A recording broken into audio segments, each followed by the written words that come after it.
இன்றைக்கி நாம் பார்க்க போகிற ஹிந்தி வேர்ட் சிர்ஃப்.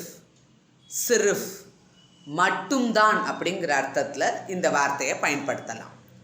ஃபார் எக்ஸாம்பிள், முஜ்கோ சிர்ஃப் சாய் பசந்து ஹை. முஜ்கோ சிர்ஃப் சாய் பசந்து ஹை. எனக்கு டீ மட்டும்தான் பிடிக்கும் அப்படின்னு சொல்லியிருக்கோம். ஸோ டீ, காஃபி, பால் இந்த மாதிரி நிறைய ஐட்டம் இருக்குது. ஸோ உங்களுக்கு என்ன பிடிக்கும் அப்படின்னு கேட்கும்போது எனக்கு டீ மட்டும்தான் பிடிக்கும் அப்படின்னு சொல்கிறதா இருந்தால் முஜ்கோ சிர்ஃப் சாய் பசந்து ஹை அப்படின்னு சொல்கிறோம். இந்த இடத்துல ஒரு சின்ன வித்தியாசம் இருக்குது.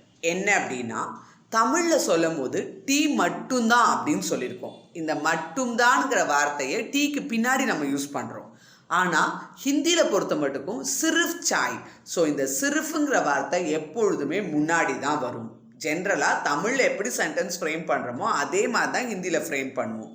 ஆனால் இந்த சிர்ஃபுங்கிற வார்த்தையில் மட்டும் ஒரு சின்ன டிஃப்ரென்ஸ். அது தமிழ் மாதிரி பின்னாடி வர்றதில்லை, மட்டும்தான்ங்கிற வார்த்தை மாதிரி பின்னாடி வர்றதில்லை, எப்போதுமே முன்னாடி தான் வரும்.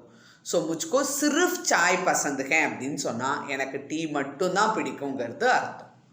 मैं सिर्फ पानी पीना चाहता हूँ. मैं सिर्फ पानी पीना चाहता हूँ.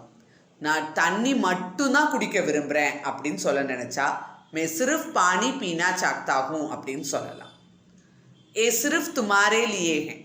ये सिर्फ तुम्हारे लिए है.